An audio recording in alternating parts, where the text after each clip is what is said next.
A ver, seamos honestos. El tema de las visas para Estados Unidos puede ser un verdadero laberinto. Es un proceso complejo, sí, pero no tiene por qué ser imposible.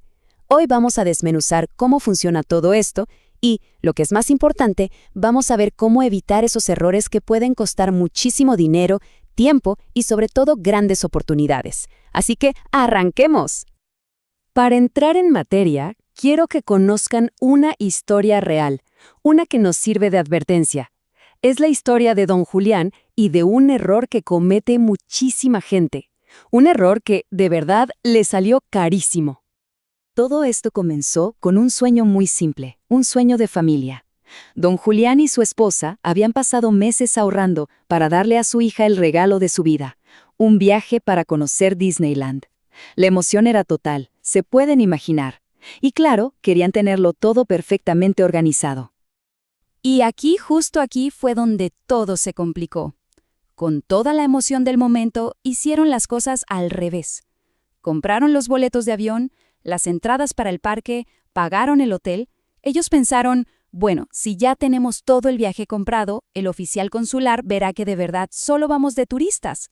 Pero ¿qué pasó? La visa fue negada, y todo ese dinero se perdió. Es una lección muy dura. La visa siempre, pero siempre, es el primer paso. Ok, para que a nadie más le pase lo que le pasó a don Julián, es clave entender cómo piensa el sistema de inmigración de Estados Unidos. En realidad, todo se puede simplificar a dos grandes categorías.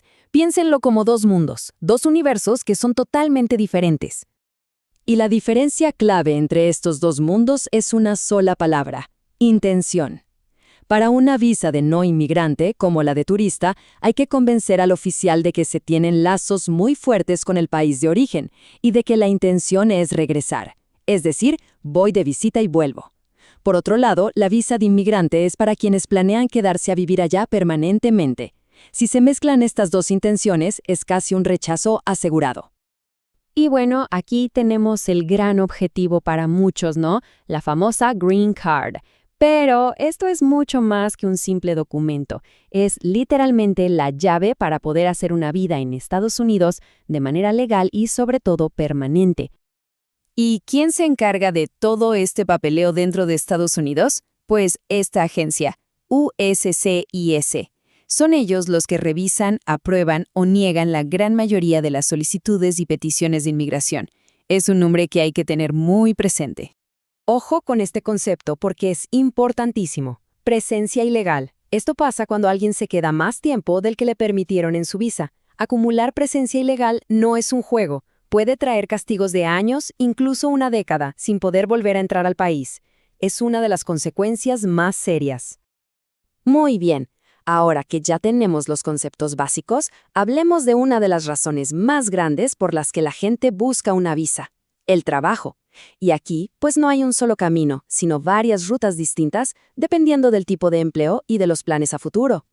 Echémosle un vistazo rápido a las opciones. Está la visa B1, que es para ir a reuniones, a conferencias, pero ojo, no se puede recibir un sueldo de una empresa de allá. Para los profesionales de México y Canadá existe la visa TN, que está ligada al tratado comercial. Luego tenemos la H2B, para trabajos temporales o de temporada. Y finalmente las visas EB, que son el camino directo hacia la residencia permanente a través de un empleo. Y esto me lleva a otra historia, la de Pedro, un ingeniero muy bueno al que le ofrecieron un trabajo increíble. La empresa tenía mucha prisa, así que él viajó con su visa de turista y empezó a trabajar.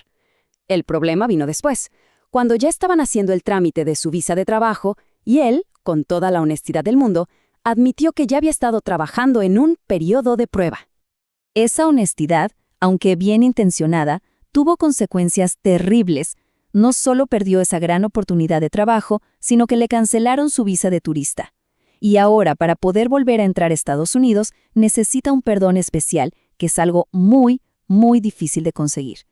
Trabajar sin el permiso correcto es una falta gravísima. Ahora, un dato útil. Para algunas de estas peticiones de trabajo, si el tiempo es un factor crucial, existe una opción express. Se llama Premium Processing.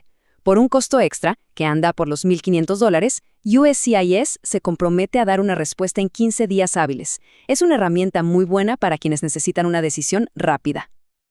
Bueno, ya hablamos del trabajo. Ahora pasemos al otro gran camino para obtener la residencia permanente, y probablemente el más común de todos, el que es a través de la familia. Este es, básicamente, el mapa de la ruta. Todo empieza cuando el familiar que está en Estados Unidos presenta la petición I-130. Con esto le dice al gobierno, esta persona es mi familiar. Una vez que USCIS la aprueba, el caso pasa al Centro Nacional de Visas. Ahí se juntan todos los documentos y se hacen los pagos. Y el último paso, el gran final, es la entrevista en el consulado. Ahí es donde se toma la decisión. Y aquí hay algo súper importante. Para los familiares más cercanos de un ciudadano estadounidense, o sea, esposos, padres o hijos solteros menores de 21 años, hay una gran ventaja. Para ellos no hay un límite de visas por año. Es como si tuvieran un pase rápido. Su proceso avanza sin tener que esperar en una larga fila.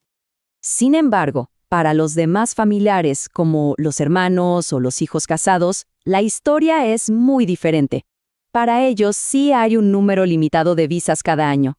¿Y qué significa eso? Pues que se forma una lista de espera. La fecha de prioridad es básicamente el número que se tiene en esa fila.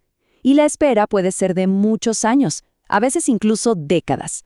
Hay que tener muchísima paciencia. Ya hemos hablado de errores que cuestan dinero y tiempo.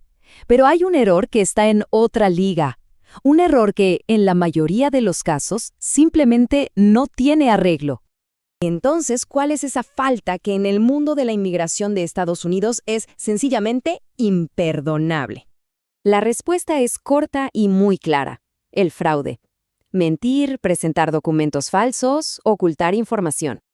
La ley de inmigración de EU es súper estricta con esto. El fraude o mentir a propósito sobre un hecho importante es una de las principales razones para que a una persona se le declare inadmisible de por vida.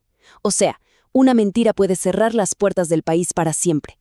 Y por esto mismo hay que tener mucho cuidado. Hay personas que se aprovechan y prometen resultados garantizados, pero la verdad es que nadie, absolutamente nadie, puede garantizar una visa. La decisión final la tiene únicamente el oficial consular. Cualquier promesa de una visa segura es una señal de alerta de una posible estafa. Así que, al final del día, la conclusión más importante es esta: la honestidad no es la mejor estrategia, es la única estrategia posible. El sistema está diseñado para encontrar mentiras y contradicciones, y las consecuencias son demasiado graves como para correr el riesgo. Al final, cada formulario que se llena, cada documento que se entrega, cada respuesta en la entrevista, todo eso junto está contando una historia. La pregunta que queda en el aire es: ¿qué historia van a contar esos documentos? Porque esa historia, la que se basa en la verdad, es la que va a determinar el resultado final.